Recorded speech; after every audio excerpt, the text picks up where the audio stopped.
Sai excellent coaching के YouTube channel में एक बार आपका पुनः स्वागत है। आज इस वीडियो के माध्यम से हम आपको सिखाने जा रहे हैं घन पर आधारित प्रश्न। देखिए, आजकल प्रतियोगी परीक्षाओं में घनों पर आधारित प्रश्न आते हैं और जब तक आपका कॉन्सेप्ट और बेस क्लियर नहीं है, आप इन प्रश्नों का उत्तर नहीं दे सकते। सबसे पहले हम समझते हैं कि घन होता क्या है। देखो बेटा, जो घन होता है वो एक इस प्रकार की आकृति होती है जो कि घनाकार आकृति होती है। घनाकार आकृति का मतलब है कि घन वह होता है जिसकी लंबाई, चौड़ाई और ऊंचाई तीनों ही बराबर होते हैं। बेटा, इसमें 6 फलक अर्थात एक 6 सतह होती हैं। इसमें बेटा 8 कोने होते हैं और घन में 12 किनारे होते हैं। ठीक है ना। घन इस तरह का होता है कि जिसकी जितनी लंबाई है उतनी ही चौड़ाई होगी और उतनी ही ऊंचाई होगी। इसे हम घन कहते हैं। अब प्रश्न तरह तरह से आते हैं। कॉन्सेप्ट आपका क्लियर है तो आप उत्तर दे देते हैं। देखें इस प्रश्न को। एक घन को 125 बराबर भागों में विभाजित किया गया। कैसे बराबर भागों में? तो जब 125 बराबर भागों में विभाजित किया गया है तो इसका मतलब है कि जितने घन लंबाई पर होंगे उतने ही घन चौड़ाई पर होंगे, उतने ही घन ऊंचाई पर होंगे। अगर ये इसकी लंबाई, ये चौड़ाई, ये ऊंचाई। ठीक है ना। 125 का घनमूल यदि आप निकालते हैं तो 125 का घनमूल कितना आएगा? 5। तो इस 5 का मतलब क्या होता है? इसका मतलब है कि एक किनारे पर 5 घन है। अच्छा देखो बेटा, एक किनारे पर जितने घन होंगे कटाई उससे एक बार कम होगी। जैसे अगर एक किनारे पर 5 घन होंगे तो काटा जाएगा एक किनारे से 4 बार, एक बार कम। और अगर एक किनारे पर 4 घन होंगे तो कटाई 3 बार होगी। तो इसका मतलब है कि इस घन में एक किनारे पर 5 घन है तो 4 बार कटाई होगी। एक बार लंबाई से, ये देखिए 2, ये देखिए 3 और ये देखिए 4। 4 बार लंबाई से, 4 ही बार चौड़ाई से होगी। 1, ये देखिए 2, 3 और 4। और 4 ही बार होगी ऊंचाई से। 1, 2, 3, 4। अब भाई ये काटना नहीं है, इतने टाइम नहीं है आपके पास।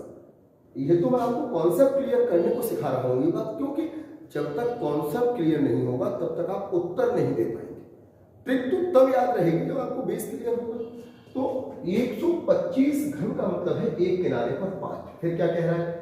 इस विभाजन से प्राप्त छोटे घनों की भुजा 3 सेंटीमीटर है।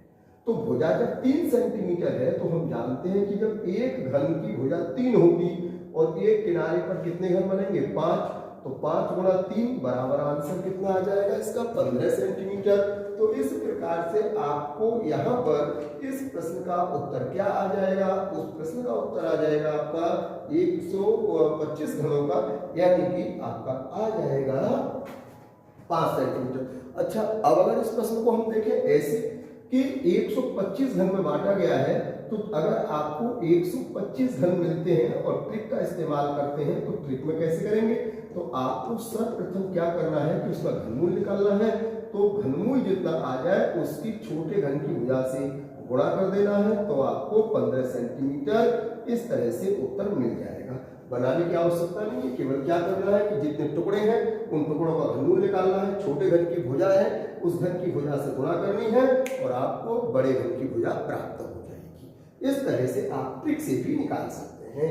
ये घन पर आधारित प्रश्न होता है। एक और प्रश्न देखते हैं कि एक घन की भुजा 2 सेंटीमीटर है, इसे 0.5 सेंटीमीटर भुजा वाले छोटे घनों में विभाजित किया गया है।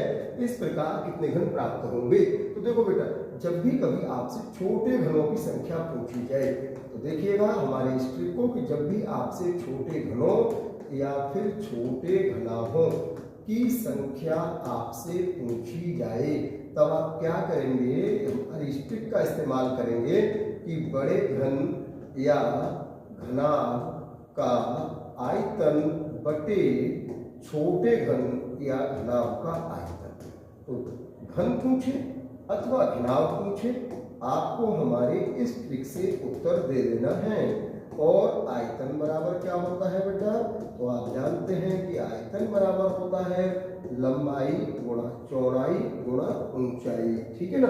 अब यहाँ बड़े घन की भुजा कितनी है? 2। तो 2 गुणा 2 गुणा 2। और छोटे घन की भुजा कितनी है? 0.5। 0.5 गुणा 0.5 गुणा 0.5 आप देखते हैं दशमलव से हटाएंगे 0 पर हो जाएगा। 5 गुणा 4 20, यहाँ भी 5 2 20, 5 2 20, 4 गुणा 4 गुणा 4, 4 2 16 64। तो आपके छोटे घनों की टोटल संख्या कितनी हो जाएगी? 64। इस ट्रिक से आप 10 सेकंड के अंतर्गत आंसर दे सकते हैं। अगला प्रश्न देखिए, 1 सेंटीमीटर भुजा के 64 घनों को सजाकर एक बड़ा घन बनाया गया। कितने घनों को? 64। ठीक है, इस व्यवस्था में कितने ऐसे घन होंगे जिनकी कोई भी सतह बाहर से दिखाई नहीं देगी? अच्छा बेटा एक बात बताओ, ये 64 है तो 64 का घनमूल जब हम निकालेंगे तो कितना आएगा? 4 गुणा 4 गुणा 4 बराबर 4 आएगा। तो इससे सिद्ध होता है कि एक किनारे पर 4 घन बनेंगे। अच्छा, जब 4 घन बनेंगे और 64 घन बाहर से दिखाई नहीं दे तो हम क्या करेंगे? 4 घन में से एक इस साइड का और एक इस साइड का निकाल देंगे, तो बीच में कितने रह जाएंगे? 2। तो इसका मतलब है जो आंतरिक घन होंगे वो आंतरिक घन की संख्या क्या होगी? 2 की घात 3। तो यहाँ पर 2 गुणा 2 गुणा 2, तो 2 दूनी 4 दूनी 8, तो 8 घन ऐसे होंगे। ये कहाँ से आए? 2 कहाँ से आए? क्योंकि जब एक किनारे पर 4 घन है और अंदरूनी घन अंदर वाले घन उसने पूछा हुआ है। आंतरिक घन वो होते हैं जो बाहर से दिखाई नहीं देते हैं। तो जब 4/4 का घन है 64 है, तो 4/4 का घन है, तो इसका तात्पर्य है कि आपके एक किनारे पर 4 घन बन रहे होंगे। तो 4 घन का मतलब है कि 3 बार काटा जाएगा लंबाई से, 3 बार काटा जाएगा इसको चौड़ाई से, और 3 बार इसको काटा जाएगा कैसे? ऊंचाई से। तब आप देखेंगे कि अगर हमने एक इधर से और एक इधर से, तो बीच में कितने बचे? 2। तो ये जो बीच में 2 बचेंगे चारों ओर से अंदर, तो वो 2 घन वहां से आए, तो 2 गुणा 2 गुणा 2 8 घन वो होंगे जो आंतरिक घन होंगे। जो तीनों तरह से रंगीन होते हैं वो कोने वाले घन होते हैं। तो कोने वाले घन 3 तरफ से दिखाई देते हैं, किनारे वाले घन 2 तरफ से दिखाई देते हैं, सतह वाले घन 1 तरफ से दिखाई देते हैं, और आंतरिक घन किसी भी सतह से दिखाई नहीं देते। तो आंतरिक घन होते हैं जो रंगहीन होते हैं, और वही इसमें पूछा गया है, तो उसका आंसर क्या आएगा? 8। अगला प्रश्न देखिए बेटा, 25 सेंटीमीटर भुजा के एक रंगीन घन को 5 सेंटीमीटर भुजा के छोटे घनों में विभाजित किया गया है। कितने छोटे घन ऐसे प्राप्त होंगे जिनकी कम से कम 2 सतह अवश्य रंगीन होंगी? जिनकी कम से कम 2 सतह अवश्य रंगीन होंगी, ये आपसे पूछा गया है। तो देखो बेटा, जब कम से कम 2 सतह रंगीन करने की बात करें तो ऐसे प्रश्नों का उत्तर देने के लिए हम क्या करते हैं कि 25 सेंटीमीटर है, तो पहले तो हम देखते हैं कि घनों की संख्या कितनी होगी। तो 25 को अगर हम 5 से भाग करें तो 5 गुणा 5, तो एक किनारे पर कुल कितने घन बन जाएंगे बेटा? एक किनारे पर कुल 5 घन बन जाएंगे। और अगर हम इसमें देखते हैं कि कम से कम 3 सतह से रंगीन घन कितने होंगे, तो जो किनारे वाले घन होते हैं वो 2 सतह से रंगीन होते हैं। तो इसकी ट्रिक भी है कि आप क्या करेंगे? 5 में से 2 माइनस करेंगे, गुणा 12 करेंगे, और प्लस 8 कोने वाले करेंगे। तो 5 में से 2 जाएंगे, कितने बचेंगे? 3 गुणा 12 प्लस 8, 12 गुणा 3 36 प्लस 8 बराबर 44। तो आंसर तो आपका 44 ऐसे आ जाता है। लेकिन अब हम इसका कॉन्सेप्ट क्लियर करें आपको, तो कॉन्सेप्ट में क्या करेंगे कि जैसे बेटा 25 सेंटीमीटर भुजा का कोई घन है, तो इस 25 सेंटीमीटर भुजा के घन को 5 सेंटीमीटर के टुकड़ों में काटोगे तो 5 गुणा 5 25, अर्थात एक किनारे पर 5 घन होंगे। तो जब 5 घन होंगे तो काटोगे कितनी बार? 4 बार, 2 3 4, 4 बार लंबाई से, 1 2 3 4 बार चौड़ाई से, 1 2 3 4 बार ऊंचाई से काटे। तो बेटा जो कोने वाले घन होते हैं, तो कोने जो होते हैं वो 3 सतह से रंगीन होते हैं, और किनारे जो होते हैं वो 2 सतह से रंगीन होते हैं। अब आप देखिए कोने कितने होते हैं? 8, और किनारे कितने होते हैं? 12। तो ये 8 घन तो हो ही गए निश्चित। और एक किनारे पर 1 2 3, और किनारे कितने होते हैं? 12। तो यही आएगा 12 गुणा 3, तो 12 गुणा 3 बराबर 36, और 8 ये, तो 36 प्लस 8 बराबर कितना होगा? 44। 44 घन इस तरह से वो होंगे जब कम से कम 2 सतह रंगीन पूछ रहा है। तो जिनकी 3 सतह रंगीन है वो भी हम इसमें काउंट करेंगे। तो इस प्रकार से 44 घन इसके हो जाएंगे। आंसर 44।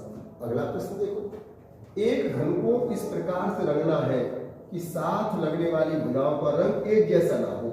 इसके लिए कम से कम कितने रंगों की आवश्यकता होगी?